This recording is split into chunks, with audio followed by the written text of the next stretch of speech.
მოგესალმებით, გამარჯობა ჩემ ძვირფას მსმენელს და გადავიდეთ წიგნის მესამე თავის აღწერაზე. შეგახსენეთ, ეს არის წიგნი ეკჰარტ ტოლეს აწმყოს ძალა და ჩვენ განვიხილეთ შესავალი ნაწილი და პირველი თავი. დღეს გვექნება მეორე თავის განხილვა და როგორც წინა თავში იყო, ასე დავაგრძელებ განხილვას, წავიკითხავ ნაწილებს და განვიხილავთ თან და ჩემ აზრს დავაფიქსირებ.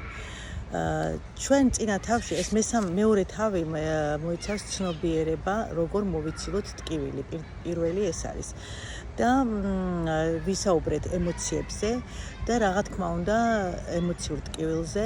აქ არის ლაპარაკი ემოციურ ტკივილში, რაც არის ნაგულისხმები, თავისთავად ცხადია, ეს არის ისეთი მოვლენები, როდესაც ადამიანი განიცდის შფოთვას, ღელვას, როდესაც აქვს არა სასიამოვნო, ჩვენ რო დავარქვით არა სასიამოვნო, თუმცა ყველა ემოცია ერთგვარად საჭირო ადამიანისთვის, მაგრამ ზოგიერთი ემოცია არ არის ხო სასიამოვნო, როდესაც განვიცით ზოგიერთ ემოციას.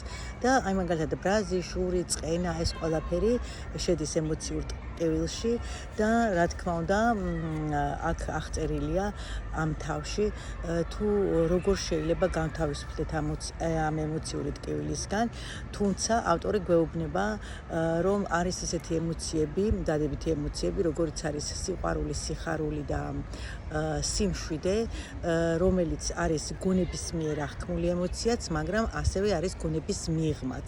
ანუ ჩვენ გავდივართ გონების მიღმა, უნდა გავიდეთ გონების მიღმა, ანუ გონება არ უნდა გამოვიყენოთ ამ შემთხვევაში, თუ ნამდვილი სიყვარულია, იქ მაშინ გონების მიღმა სიყვარულიც უნდა იყოს. და ეს ნიშნავს უკვე ყოფიერებას. ანუ ყოფიერების სამი ძირითადი ასპექტი, ეს არის სიყვარული, სიხარული და სიმშვიდე და რომელიც გამოისახება იმაში, რომ ეს ემოციები, რა თქმა უნდა, განცდაში როდესაც არის და ნამდვილი და ჭეშმარიტია, ნამდვილი სიყვარული მაგალითისთვის განხილული აქვს აი პარტნიორებს შორის ურთიერთობა, ან თუნდაც ურთიერთობებში სიყვარული ავიღოთ. სიყვარული შეიძლება ძალიან მალე გადაიზარდოს მის საწინააღმდეგო ემოციაში, როგორც არის სიძულვილი. და როდესაც ეს ხდება გონებით, მაგრამ გონების მიღმა, სადაც ჭეშმარიტი სიყვარულია და ნამდვილი სიყვარულია, ეს უკვე არასოდეს არ გადაიზრდება ის მის საპირისპირო ემოციაში და ასევე არის სიმშვიდეც. ანუ რას გულისხმობ, რომ როდესაც არის შინაგანი სიმშვიდე, უკვე გაცნობიერებული, როდესაც არის ადამიანი მხოლოდ და მხოლოდ მაგ შემთხვევაში მოდის ეს სამივე გრძნობა, ხო, სიყვარული, სიხარული და სიმშვიდე, თუმცა ისედაც გვაქვს ხოლმე გაცნობიერებულ მდგომარეობაში, როდესაც არის ადამიანი, აი სიმშვიდე არასოდეს არ იკარგება, არანაირი ვითარება, მდგომარეობა, გარემოება ამ სიმშვიდეს, რაც არ უნდა ისეთი ფაქტი მოხდეს, ხო? შინაგან სიმშვიდეს მაინც ვერ დაარღვევს და ვერ ეხება, მაგრამ კიდევ ერთხელ შეგახსენებთ, ეს მხოლოდ და მხოლოდ გაცნობიერებულ მდგომარეობაში მყოფი ადამიანის, როდესაც ვიცით, რომ ჩვენ ვართ უკვე აი სიღრმისეულად, როდესაც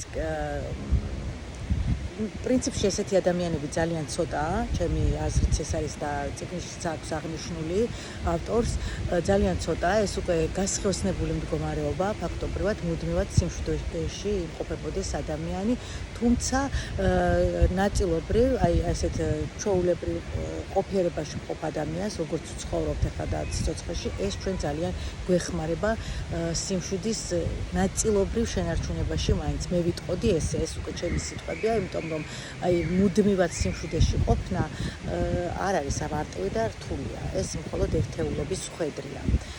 ეხლა მოდი წავიკითხოთ პატარა ფრაზები. ხო, რაც შეეხება ემოციურ ტკივილს, უკვე ავხწერე, რას მოიცავს ეს ტკივილი გარდაუვალია, როცა თავს ვაიგივებთ გონებასთან. ანუ სულიერების თვალსაზრისით გრძნობა დაკარგული ხართ. მე ამ შემთხვევაში ემოციურ ტკივილს ვგულისხმობ, რომელიც ფიზიკური ტკივილისა და ავადმყოფობის მთავარი მიზეზი ხდება. ანუ უსამართლობით განცდილი წყენა, სიძულვილი, საკუთარი თავის შეცოდება, დანაშაული, ბრაზი, დეპრესია, შური და ასე შემდეგ. თვით მცირედი გაღიზიანებაც კი ეს არის ტკივილის ფორმები. ყველა სიამოვნება ან ემოციური აღტკიცებაც ტკივილის მარცვალს შეიცავს, რადგან მათ დაპირისპირებული წყვილები აქვთ, რომლებიც დროთა განმავლობაში აუცილებლად იჩენს თავს.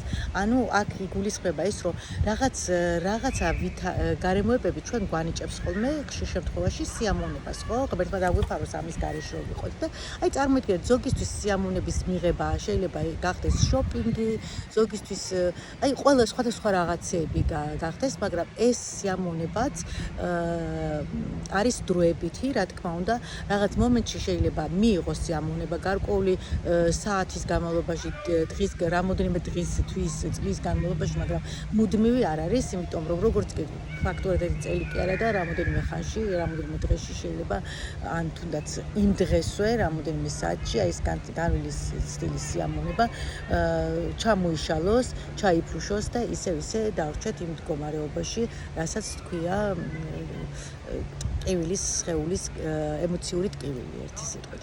ეხლა როგორ მოვიცილოთ ეს ტკივილი? ნუ ღარ შექმნით ტკივილს აწმყოში. გარკვეული რაოდენობით ტკივილი და მწუხარება ყველას ცხოვრებაშია, ამიტომ მთავარია ვისწავლოთ მასთან ერთად ცხოვრება და არა მისი თავიდან აცილება.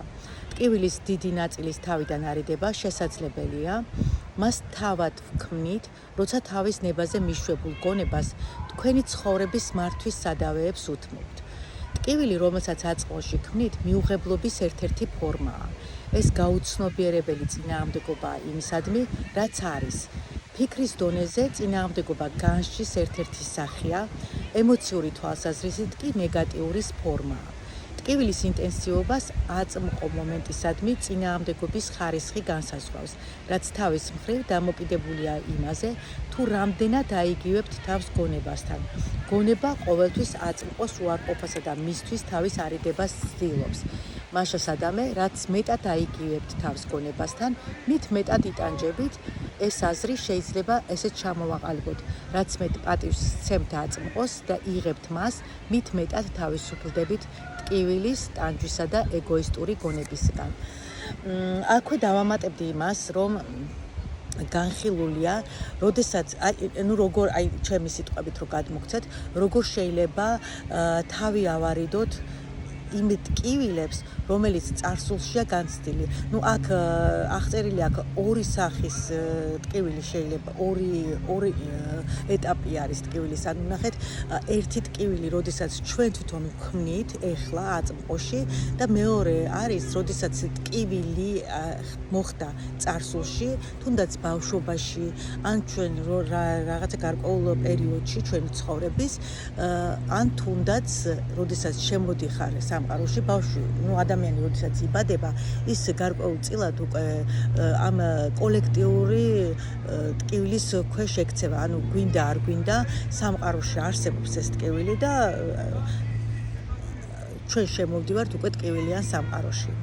ასე რომ ვთქვათ, ხო? ჩამოვაყალიბოთ. ამიტომ თუ გვინდა რომ რეალურად ავირიდოთ თავიდან ტკივილის დიდი ნაწილი. არის კი ხდება, რომ ტკივილი ხდება რაღაც გარკვეულ პერიოდში, ძალიან ტკივნეულია ადამიანების დაკარგვა ურთიერთობებში, რაღაცა კონფლიქტები, ტკივნეულია ასევე, როდესაც რაღაც გარკვეულ ეტაპზე იმყოფები, თუნდაც კარიერაში, თუნდაც ცხოვრების რა ვიცი და რაღაცებს კარგავ, ხო, დაკარგვის შიში, მაგრამ ძირითადი ტკივილი განპირობებულია არა მხოლოდ იმ მომენტით, როდესაც ეს ხდება ჩვენს ცხოვრებაში, არამედ წარსულიდან წამოღებული. ანუ ჩვენ მუდმივად ვცხოვრობთ, ჩვენი გონება მუდმივად წარსულიდან წამოღებული ტკივილებით იტანჯება ჩვენი ადამიანები. ანუ რაც მოხდა, ჩვენ იმის მერე ნახე რაღაცა გვაწყენინეს, რაღაცა გვატკინეს, რაღაცნაირად კონფლიქტი მოხდა, ან ტრავმა მივიღეთ, ან მშობლებისგან მოდის, ან ახლობლებისგან, არა აქვს ამას მნიშვნელობა, ის მუდმივად გვახსოვს არა მხოლოდ გონებას ბუნებას, არამედ სხეულსაც კი ახსოვს და მუდმივად ეს გვახსენებს თავს და გადმოგვაქვს აწმყოშიც. ჩვენ თუ შევეცდებით, რომ აწმყოში ეს ადრინდელი ტკივილი არ გადმოვიტანოთ, ყოველ შემთხვევაში ეს შესაძლებელია, ტოლე გაგვიმარტავს ამას, რომ ეს შესაძლებელია, უბრალოდ გავაცნობიეროთ, უნდა გავაცნობიეროთ და უნდა გავხდეთ ჩვენი ემოციის დამკვირვებელი. ანუ, როდესაც რაღაცა ემოცია ჩნდება, ეს ყოველთვის წარსულთან არის დაკავშირებული, ან კიდევ მომავალთან, ხო? აი მომავალში რა იქნება. ამაზე წინა თავშიც იყო საუბარი და განვიხილეთ ეს, ამას დიდხანს აღარ შევჩერდები, თუმცა აწმყოში გაცნობიერება, რომ ეს ადრე მომხდარი ფაქტია და მე ეხლა ჩემზე ეს ახდენს გავლენას, ძალიან დიდ როლს თამაშობს. ანუ ჩვენ უნდა შევაჩეროთ აი ეს წარსული ტკივილები და აღარ ვიცხოვროთ ამითი.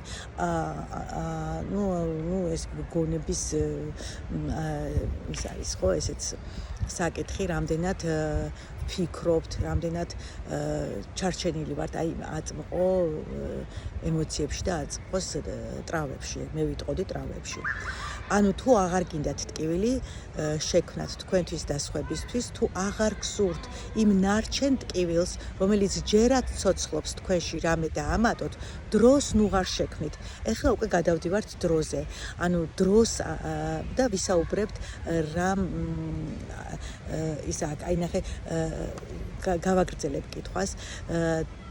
იმაზე მეც მაინც, რაც ცხოვრების პრაქტიკული ასპექტების მოგვარება სჭირდება, როგორ შევწყვიტოთ ფსიქოლოგიური დროის შექმნა.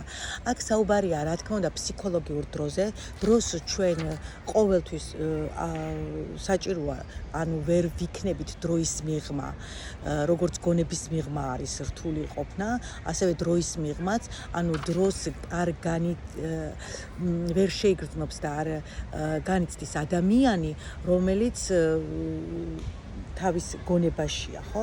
ესეც მხოლოდ და მხოლოდ გასხიოსნებულების ხვედრია, რო იტყვიან და მათ აქვთ ეს ბედნიერება, რომ დროისა და სივრცის მიღმა არიან გასულები და ერთ პატარა მაგალითს, მაგრამ აქ ნახეთ საუბარია ფსიქოლოგიურ დროზე, ეს არ არის აი დრო, რომელიც საათებით განისაზღვრება და ანუ წელიწადის დროები, კვირის დღეები და ესენი არა, რა თქმა უნდა, ეს საჭიროა ჩვენი ცხოვრებისთვის, მაგრამ აქ საუბარია ფსიქოლოგიურ დროზე. ანუ ის დრო, წარსულის დრო არ უნდა გადმოვიტანოთ აწმყოში.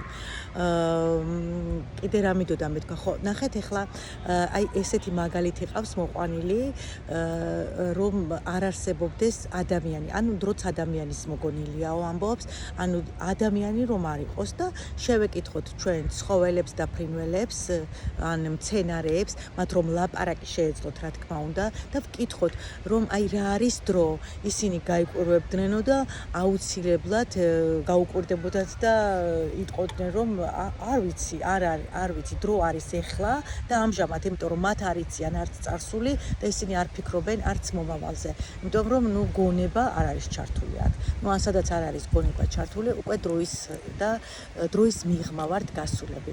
მაგრამ ჩვენ თავისუფლად შეგვიძლია ჩვენი ფსიქოლოგიური დროის კონტროლი, ანუ არ აღვიქვათ, ანუ არ წამოვიყოთ აწმყოში. კიდევ რა მინდოდა წამეკითხა თქვენთვის, განსაკუთრებით ამოვარჩევ იმ ნაწილებს და მონიშნული მაქვს აქ. ხო, წარსულის ტკივილი, განლიეთ ტკივილის სხეული. ნახეთ, სანამ აწმყოს ძალა თქვენთვის დაუძლეველი რჩება, ნებისმიერი განცდილი ემოციური ტკივილი თქვენში გარკვეულ ნარჩენს ტოვებს და სიცოცხლეს განაგრძობს. შემდეგ კი წარსულის იმ ტკივილს ერწყმის, რომელიც ისედაც არსებობდა. ამ ნარჩენ ტკივილში შედის ისიც, რაც ბავშვობაში განიცადეთ და ისიც, რაც იმ სამყაროს არაცნობიერმა შექმნა, რომელშიც დაიბადეთ. ეს ამაზე უკვე ვისაუბრე, გასაგებია. და ასევე ტკივილი ისევე როგორც ნებისმიერი რამ, რაც არსებობს, გადარჩენას ცდილობს. ანუ ყველა ემოცია, ყველა ეს ყველაფერი ენერგიაა, ამაზე ჩვენ ვისაუბრეთ, რომ ყველაფერი ენერგიაა და ტკივილიც ენერგიაა.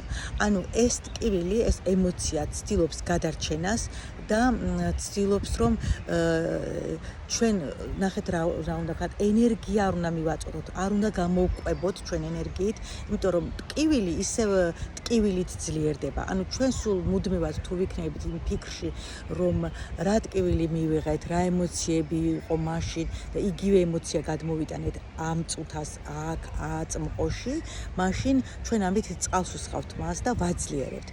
აი, ამიტომ გვეუბნება, რომ ნახეთ, ტკივილი ისევე როგორც ნებისმიერი რამ, რაც არსებობს, გადარჩენას ცდილობს, გადარჩენას კი მხოლოდ მაშინ შეძლებს, თუ თავს მასთან გაიგივებთ. აღზევდები დაგიმორჩილებთ. ის თქვენ, ანუ ბრჭყალებში არის თქვენ, გახდება და თქვენში იცოცხლებს. ის საზრდოს თქვენგან იღებს. იკვებება ნებისმიერი გამოცდილებით, რომელიც მის ენერგიასთან თანხვედრაშია. ნებისმიერი რამით, რაც დამატებით ტკივილს ქმნის.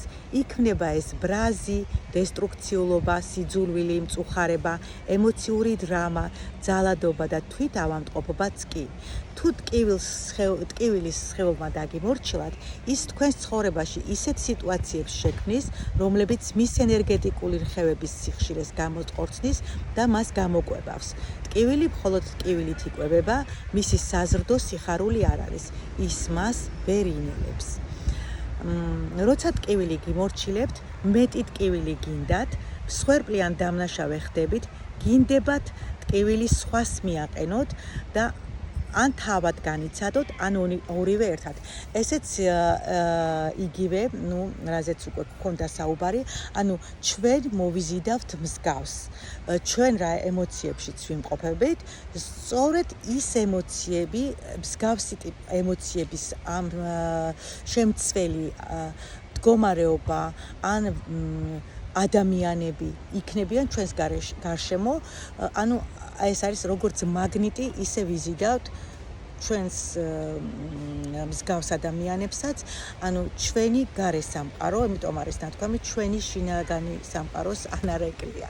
ასე რომ აი ეს გაცნობიერება ძალიან ბევრის მომტანი იყო პირადად ჩემთვის და დარწმუნებული ვარ თქვენც ძალიან ბევრ რამეს გააცნობიერებთ. გადავიდეთ ახლა ეგოზე. ანუ ტკივილის სხეულს, რომელიც ეგოს შავბნელი ლანდია, ცნობიერების სინათლის ეშინია. ეშინია რომ მიაგნებენ, იმისთვის რომ ის გადარჩეს, გაუცნობიერებლად მასთან უნდა გააიგივოთ თავი.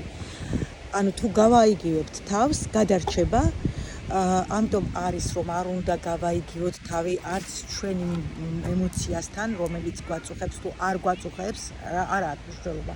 ჩვენ არ ვართ ის ჩვენი ემოციები, ხო? ამაზე ყოველთვის იმეორებს ამას და რა თქმა უნდა მეც გავამახვილებ ყურადღებას, ჩვენ არც ჩვენი აზრები ვართ, არც ფიქრები ვართ და არც ჩვენი ემოციები ვართ. ანუ აქაც უნდა ავირჩიოთ დამკვირვებლის პოზიცია, ვაკვირდებით ჩვენს ემოციებს, ვაკვირდებით ჩვენს ტკივილის სხეულს და ამის შემდეგ უკვე ვაკვირდებით დამკვირვებელსაც, ანუ ვინ აკვირდება იმას, ხო? და ამით ჩვენში მოვა გაცნობიერება და გააზრებულობა იმის, რომ ჩვენ არ ვართ ის, რასაც ეხლა ამ წუთში განვიცდით. ეს არ არის ის რეალური ჭეშმარიტი მე, რომელიც ჩვენ ვართ. როდესაც საკუთარი თავის ტკივილის სხეულთან გაიგივებას წყვეთ და დამკვირვებელი ხდებით, გარკვეული დროის განმავლობაში, რა თქმა უნდა, ის მაინც მოქმედებს და ცდილობს მოტყუებით კვლავაც მასთან გაგაიგივებინოთ თავი. მართალია მას ენერგიას აღარ სცემთ, მაგრამ ის ინერციით მოქმედებს, იმ ბრუნავ ჯარას გავს, რომელიც გარკვეული დროის განმავლობაში ბრუნავს, მაშინაც როცა აღარ აბრუნებენ. მან შეიძლება ამ ეტაპზეც წარმოშვას ფიზიკური ტკივილი სხეულის სხვადასხვა ნაწილში, მაგრამ ეს დიდხანს არ გასტანს. ასე რომ შეინარჩუნეთ გონება და ცნობიერება, იყავით საკუთარი სივრცის ყურადღებიანი მცველი, იმდენად უნდა შეძლოთ აწმყოში ყოფნა, რომ ტკივილის სხეულს პირდაპირ ადევნოთ თვალი და მისი ენერგია იგრძნოთ.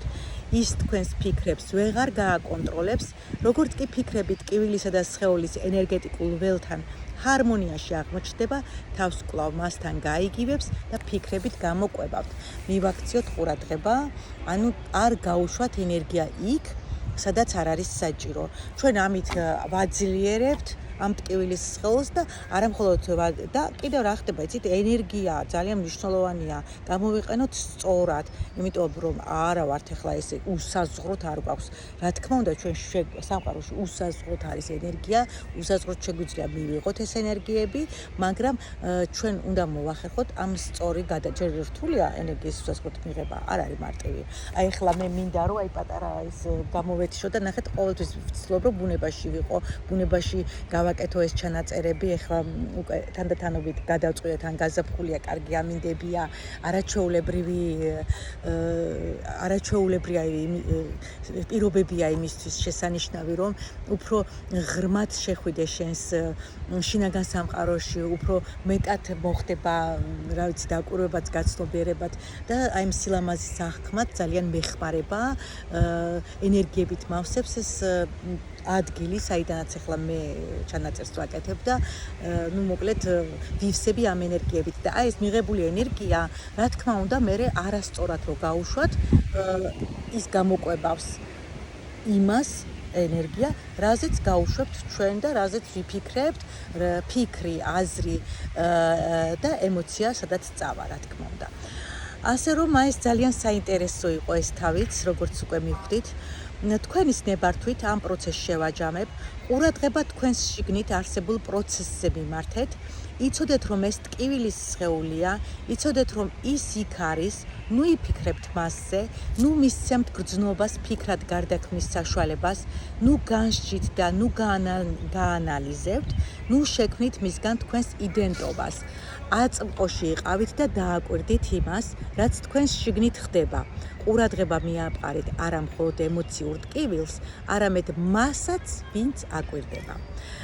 ახლა აქ საუბარია ეგოს გაიგივება ტკივილის სხეულთან. მას შემდეგ, რაც თქვენი თავის ტკივილის სხეულთან გაიგივებას შეწყვეტთ, შეიძლება ძლიერი შინაგანი წინააღმდეგობა გაგიჩნდეთ. განსაკუთრებით მტკივნეულად განიცდით მაშინ, როცა მთელი ცხოვრების განმავლობაში მას მჭიდროდ უკავშირებდით თავს და თქვენს მთელ მეს ან მის დიდ ნაწილს მასში ხედავდით.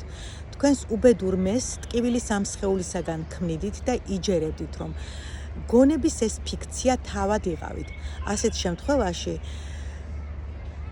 დისიდენტიფიკაციის მცდელობას, იდენტობის დაკარგვის გაუცნობიერებელი შიში მედგარ წინააღმდეგობას გაუწევს. სხვა სიტყვებით რომ ვთქვათ, ტკივილი სატანას ამჯობინებთ. ამჯობინებთ თავად იყოთ ტკივილის ეს სხეული, ვიდრე შეუცნობელში გადაეშვათ და კარგად ნაცნობი უბედური მე დაკარგოთ. ანუ აქ ნახეთ, აქ არის ისე იმ ჩვევებზე, იმ თვისებებზე, რაც არის პროგრამების სახით ჩვენში, ხო?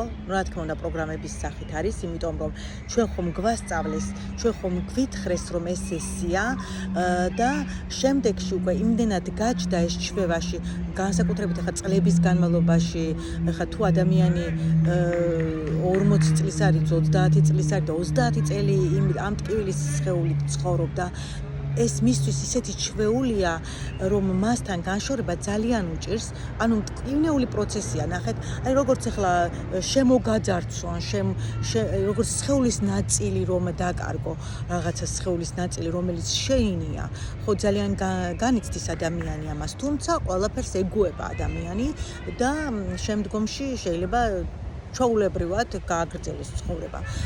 შეიძლება კი არა, ხშირად ასეც ხდება ხოლმე. ასევეა ესეც, ჩვენ გამოვდივართ კომფორტის ზონიდან და ადამიანებს უჭირთ კომფორტის ზონის დაკარგვა, რა თქმა უნდა უჭირთ. არ არის მარტივი, იმიტომ რომ ჩვეული რიტმიდან გამოსვლა, მაგრამ სინამდვილეში ეს ძალიან კარგია, როდესაც უკვე მერე მოხდება ახალ იმაზე ჩვევაზე გადასვლა, ხო? ანუ ჩვენი ეგო ფიქრობს რომ ჩვენ ვართ ეს, ჩვენ თავს ვაიდენტიფიკაციებთ აი ამ ტკივილის სხეულთან. ასე რომ დარჩით აწმყოში, გადაიტანეთ ყურადღება ტკივილის სხეულზე, დააკვირდით და განიცადეთ მისი ტრანსმუტაცია, ანუ დაიწყეთ მისი ტრანსმუტაცია. და ამას მხოლოდ და მხოლოდ თქვენ შეძლებთო, გვეუბნება ავტორი, იმიტომ რომ ამას ვერასოდეს ვერავინ ვერ გააკეთებს ჩვენს ნაცვლად, ხო? ეს ყველა ადამიანმა თვითონ უნდა გააკეთოს და განიცადოს. ეხლა შემდეგი ეს არის შიშის წარმოქმნა და აქ არის ესეთი კითხვა დასმული, თქვენ ახსენეთ შიში, როგორც ჩვენი საწყისი ემოციური ტკივილის ნაწილი. რა თქმა უნდა, შიში არის შეიძლება მე გამომრჩა და არ წავიკითხე, მაგრამ ეხლა გეტყვით, რომ შიში არის ყველაფრის ნაწილი. ანუ მთელი ეს ემოციური ტკივილი დაკავშირებულია შიშებთან. და ბოლოს მაინც მივდივართ, ნუ არა შიში მაგალითად 1000-ნაირი შიში არსებობს, ხო, მომავლის შიში, რა მოხდება, როგორ იქნება, ან სიბერის შიში, ან რა ვიცი, ახლა ელემენტარულად როდესაც გავდივართ გამოცდაზე, გადის ადამიანი, უვითარდება შიში, ხო? იმის შიში რო არ დასცინონ, არ განიკითხონ, არ მიატოვონ, არ აღიარების შიში, ნუ 1000-ნაირი შიშია, მაგრამ ყველა შიში საბოლოო ჯამში მაინც დადის სიკვდილის შიშთან და აი აგერ არის ესეთი შეკითხვა, თქვენ ახსენეთ შიში, როგორც ჩვენი საწყისი ემოციური ტკივილის ნაწილი, საიდან ჩნდება შიში და რატომ არის ის ასეთი დიდი დოზით ადამიანების ცხოვრებაში? არის თუ არა შიშის გარკვეული ნაწილი ჯანსაღი თავდაცვით ნაკარნახევი. ცეცხლის რომ არ გვეშინოდეს, ჩავყოფდით მასში ხელს და დავიწვავდითო. გადასარევი შეკითხვაა და აი ახლა რას პასუხობს მიზეზი, რომლის გამოც ცეცხლში ხელს არ ჩაყოფთ, შიში არ არის. ანუ აქაც გვიხსნის, რომ ეს არის უკვე გონების განმოდის, ხო? აი მაგალითად, როდესაც ბავშვი დაიბადება, დაამარტივ მაგალითად რომ მოვიყვანო, პატარა ბავშვი, რომელიც უკვე დადის ან ჯერ 4-ით დადის, მერე ფეხზე დგება, ის მან არ იცის, რომ ცეცხლი დაუშვათ, თუნდაც ეს ცეცხლი საშიშია. თავისუფლად შეუძლია მივიდეს, ჩვენ რომ არ უთხრათ და არ მივაქციოთ ყურადღება და არ ვასწავლოთ, მივიდეს და ჩაყოს ცეცხლში ხელი.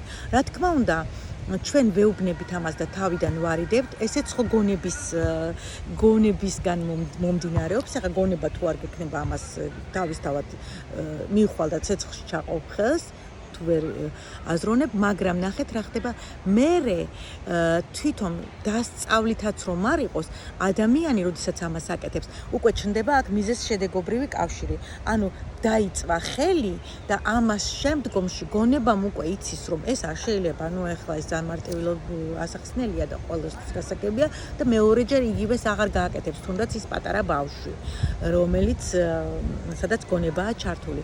მაგრამ აქ საუბარი არ არის ამ წიგნში ასეთ შიშზე. აქაც არის ფსიქოლოგიური შიშს უწოდებს, ანუ შიში, რომელიც დაკავშირებულია მომავალთან და არა ფაქტთან, არა აწმყოში ყოფნის დროს. იცით რა, რეალურად, როდესაც არის საშიშროება, რეალურად, როდესაც აი საფრთხის წინაშე დგას ადამიანი, ამ დროს ის გონებას არ ხმარობს. აი ეს ძალიან მომეწონა მე თვითონ პირადად, იმიტომ რომ ეს არ მქონდა გაცნობიერებული და აი ამ წიგნში აი ისეთი კარგად არის აღწერილი, რომ როდესაც რაღაცის გეშინია, იმ დროს გონებას კი არ იყენებ, იმ დროს უკვე თავისთავად ის ინსტინქტი ირთვება გადარჩენის. ისევე როგორც წეღან ვისაუბრეთ ემოციებს, ტკივილის სხეულსაც თავისი გადარჩენა უნდა, ანუ ყველაფერს აქვს ეს გადარჩენის ინსტინქტი, რომელიც ავტომატურად ბუნებრივად ხდება ამისის და საერთოდ არ ვფიქრობთ იმას გონებით, რომ აი მაგალითად საფრთხე გვამუქრება და მარჯვნივ წავიდე თუ მარცხნივ, მარჯვნივ უფრო ადვილად გადავრჩები თუ მარცხნივ. არა, იქ მთავარია გადარჩე და ავტომატურად იწყებ მოქმედებას და ამ დროს გონება გათიშულია. ასე რომ აქ ლაპარაკი არის რეალურად იმ შიშზე, რომელიც გონებამ გამოიგონა იმისათვის, რომ თავი იტანჯოს ადამიანმა, ხო? ფაქტობრივად ესე გამოდის. ანუ ჩვენ ფიქრობთ შემდეგში რა იქნება, როცა რომ ის შემდეგი ან იქნება, ან არ იქნება, ისიც კი არ ვიცით. შემდეგი ხვალ იმდენი დღე იქნება თუ არ იქნება, ისიც არ ვიცით. აი ხვალ რომ ეს მოხდეს, მერე რა მოხდება? აი დღეს 10 წუთის მერე მე ეს რო ნუ არ ვიცი, აი სულ მომავლის შიშზე აქ ლაპარაკი. გავაგრძელებ კითხვას თქვენის ნებართვით. ძალიან არ მინდა რომ გამიგრძელდეს და დავასრულებ შიშზე საუბარს და ამ თავშიც, არა, პრინციპში ეგოც გვაქვს, ეგოც უნდა განვიხილო, მოკლედ, შევეცდები მოკლედ გავაკეთო. შიშს უამრავი გამომწვევი მიზეზი აქვს, დაკარგვის, წარუმატებლობის, ზიანის მიყენების და ასე შემდეგ. პრინციპში ამაზე მე ვისაუბრე, მაგრამ მაინც წავიკითხავ. თუმცა საბოლოოდ ყველა შიშს ეგოს მიერ განცდილი სიკვდილის, ანუ განადგურების შიში ბადებს. ego ყველა კუთხეში ჩასაფრებულ სიკვდილს ხედავს, როდესაც თავს გონებასთან ვაიგივებთ, სიკვდილის შიში ცხოვრების ყველა ასპექტზე ზემოქმედებს. მაგალითად, ერთი შეხვედრით ისეთ ტრივიალურ და ნორმალურ სიტუაციაშიც კი, როდესაც დავაში გამარჯვების მოპოვება გსურს და რაღაცას ვამტკიცებთ, იმიტომ რომ გვინდა სხვა ცდებოდეს და არა ჩვენ, ესაც კი სიკვდილის შიშით არის განპირობებული. ანუ აქ როდესაც გონებასთან იდენტიფიკაციის მდგომარეობაში იმყოფებით და აღმოაჩენთ, რომ ცდებით, თქვენს გონებასთან გაიგივებულ მეს განადგურების საფრთხე ემუქრება. ამიტომ თქვენ, როგორც ეგო, ვერ უშვებთ, რომ შეიძლება ცდებოდეთ. შეცდომა ნიშნავს სიკვდილს. ამის გამო ხდებოდა ეს ყველაფერი უბედურება, ომები, ურთიერთობების შეჩერება, ყველაფერი ხდება ამის გამო. ეხლა რაც შეეხება ეგოს მთლიანობის ძიებაში, ეგო მთლიანების ძიებაში, ესეთი დასათაურება აქვს. სულიერ ემოციურ ტკივილს, რომელიც ეგოისტური გონების განუყოფელი ნაწილია, აქვს მეორე მხარეც, უკმარისობის ან დაუმთავრებლობის, მთლიანობის არარსებობის ღრმად ფესვგადგმული შეგრძნება. ანუ ეს რას ნიშნავს, იცი, როდესაც სულიერ ტკივილებს განიცდის ადამიანი და რა თქმა უნდა ეს არის ეგოს განუყოფელი ნაწილი, მაგრამ ამ დროს არის ადამიანი გახლეჩილია, ხო? არ გრძნობს თავს მთლიანად. თუ მაგალითად გაცნობიერ მდგომარეობაში არის, ხდება ეს მაშინ, აი ნახეთ, რა კარგად აქვს გადმოცემული, თუ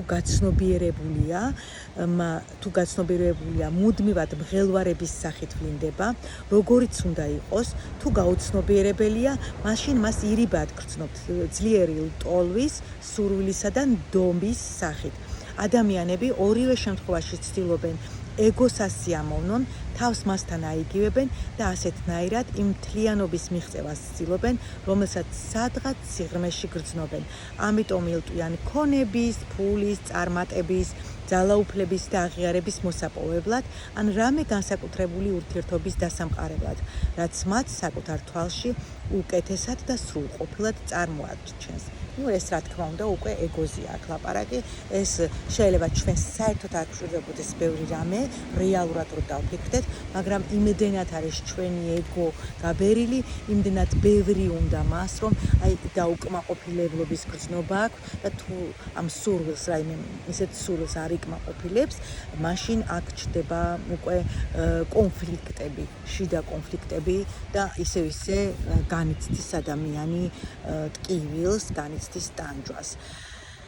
ანუ თუ თქვენს ცხოვრებას ეგოისტური გონება მართავს, მუდამ მოუსვენრად იქნებით. ვერც სიმშვიდეს იგრძნობთ და ვერც მთლიანობას.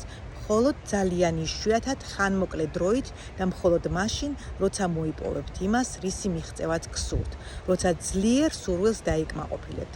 ანუ ეს იგივეა, იგივე სახწერს, რაც წეღან დასაწყისში ვისაუბრე, როდესაც რაიმე სურვილს ვიკმაყოფილებთ, ეს იქნება შოპინგი, ეს იქნება აი ნებისმიერი, აი ნარკოტიკიც კი ესე ხდება, ხო?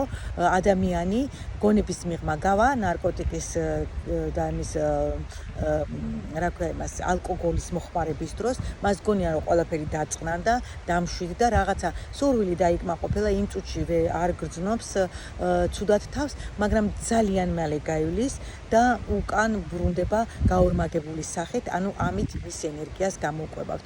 და ესე იგი სურვილების დაკმაყოფილება, ეს უკვე ეგოს საკითხია, ეს თქვენ ძალიან კარგად იცით.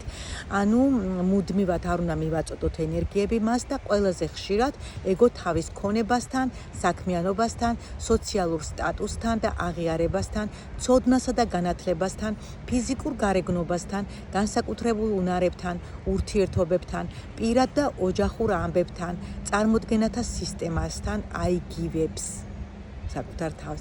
ასევე პოლიტიკურ, ნაციონალურ, რასობრივ, რელიგიურ და კოლექტიურ იდენტობასთან. თქვენ არც ერთი არ ხართ. ანუ უნდა დავიმახსოვროთ, რომ ჩვენ არ ვართ ის, რაც გგონია რომ ვართ. ჩვენ უნდა უფრო მეტი ვართ. და მე რო ვიძახი ხოლმე რომ მე მგონია რომ ყველა ადამიანში არის აი მთელი სამყარო მოქცეული ეს ჩემი აზრია ანუ ყველაფერი ვართ ანუ ის არა რაც ჩვენ გგონია იმაზე ბევრად მეტი თვით ყველა არ არის ნათქვამი ხო ღმერთის ნაწილი ზოგი ასე ამბობს ზოგი გადმოცემა ამბობს რომ თვით ღმერთები ვართ თვით ღმერთის აი ნუ არ ვიცი რა ყველას ჩვენი ახმა გვაქვს და ყველა თავისებურად გაიგებთ ამას მე მგონია ძალიან საინტერესო იყო აი ძალიან საინტერესო და აქ ბოლოს დავასრულებ ესე ხომ არ შეშინდით ან იქნებ იმის ცოდნა მშვება ამის ცოდნა მშვება მოგგვარად მე მგონია რომ შვება უნდა მოეგვარა ყველას ადრე თუ გვიან ამ ყველაფერზე უარი უნდა ვთქვათ ალბათ ჯერ წარმოუდგენლად გეჩვენებათ მე იმის დაჯერებას არ გთხოვთ რომ იდენტობას რაიმე საგნის დახმარების მეშვეობით ვერ შეიძენთ ну რა თქმა უნდა ახლა აქ ამბობს რომ იდენტობა აუცილებელია ჩვენ შეგვიძლია გქონდეს ეს იდენტობა და გვაქვს კიდეც ვარ დედა ვარ შვილი ვარ ქალი ვარ მამაკაცი ვარ ქართველი ვარ ამერიკელი არ ვიცი აი ეს არის ჩვენი იდენტობები და ეს ცხოვრების განმავლობაში აუცილებელია მაგრამ ჩვენი თავი არ გავა იგივეოდ ჩვენს იდენტობასთან იმიტომ რომ ბოლოს სიკვდილის წინ ეს ყველაფერი შემოგვეძარცვება ანუ და რა დავრჩებით მხოლოდ და მხოლოდ ის ვინც რეალურად და ნამდვილად ვართ სიკვდილი ყველაფერს შემოგძარცვავთ რაც თქვენ არ ხართ სიცოცხლის საიდუმლო ის არის რომ მოკვდე მანამ სანამ მოკვდები და მივხვდე რომ სიკვდილი არ არსებობს ანუ აი ეს ყველაფერი უნდა შემოვიძარცვოთ ეხლავე ტკივნეულია რთულია მაგრამ ну რა ვიცი ყოველ შემთხვევაში რაღაცეები შეიძლება გავაკეთოთ თუ ბოლომდე არა თუმცა რატომაც არა ხო არიან ადამიანები ვინც ამას ახერხებენ და ეს საერთოდ არ არის ფანტასტიკის სფერო ეს იყო მეორე თავი და მე დღეს ამით დაგემშვიდობებით იმედია მოგწონთ თუ რაიმე შენიშვნის სახით გექნებათ ну რა თქმა უნდა სწორი კრიტიკა მისაღები იქნება შეგიძლიათ დაწეროთ თუ რაიმეს არასწორად ან არ მოგწონთ ან ჩემი აზრის საწინააღმდეგო აზრი გაქვთ რასაც მე განვიხილავ ახლა დიდი სიამოვნებით მივიღებ თქვენს მოსაზრებებს ისკერა და პირიქით გამეხარდება დაგემშვიდობებით ბედნიერ და წარმატებულ დღეს გისურვებთ ნახვამდის